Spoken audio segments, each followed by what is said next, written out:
on a créé l'équipe, on s'est dit on va ramasser des sous un peu pour Jacob, tout ça, c'est symbolique, sans vraiment avoir d'objectif de ramasser un montant X.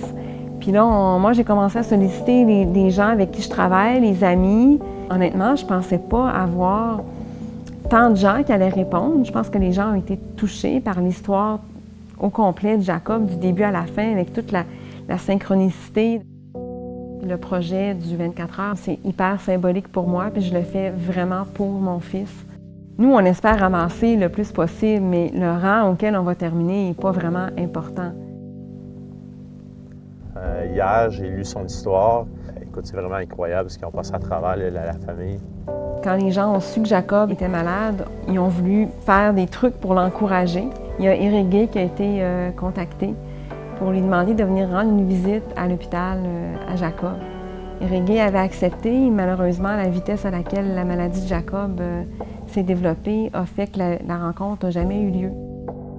Depuis hier, j'essaie de me mettre un peu dans le même contexte qu'eux avec mes enfants. Je peux pas l'imaginer, je peux pas... Mais ce matin, tu sais, c'est quand j'ai dit bye à mes enfants, j'ai donné un petit câlin de plus. Puis encore une fois, ça démontre à quel point c'est important d'ordonner. J'ai pas trop d'idées, mais tu sais, si je peux en redonner à l'équipe, à la famille ou peut-être au petit frère qui a 9 ans, tu sais, qui est bon skieur, si je peux faire quelques descentes avec lui. Ça, c'est le foulard qu'on va avoir. On vend la commandite. Karine, elle est responsable des dons.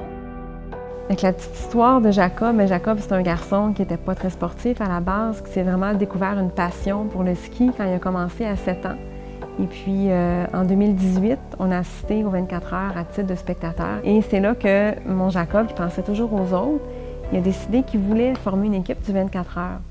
À la fin décembre 2018, avec l'école, Jacob visite la Fondation Charles Bruno dans un cadre de projet scolaire et revient encore plus motivé à faire son équipe du 24 heures. Et malheureusement, en février 2019, Jacob a eu un diagnostic de leucémie.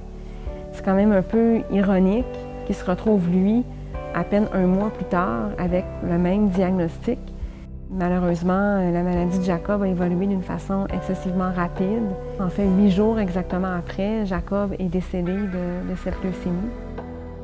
Virulents, des cas comme ceux de Jacob sont assez exceptionnels aujourd'hui. Je pense que les médecins étaient eux-mêmes un peu surpris de la virulence et de la rapidité avec laquelle tout ça s'est fait. Ce qui me fait le plus de peine, c'est vraiment ça, là, de ne pas avoir eu le temps de parler avec lui sur pourquoi ça arrivait et tout ça. Ah, c'est sûr que ça nous ramène 30 ans en arrière. La bataille de Charles était celle de Jacob, peut-être encore plus virulente, mais ça nous donne cette poussée nécessaire, je pense, pour continuer à travailler ensemble. Et un jour, certainement qu'on va guérir tous les enfants.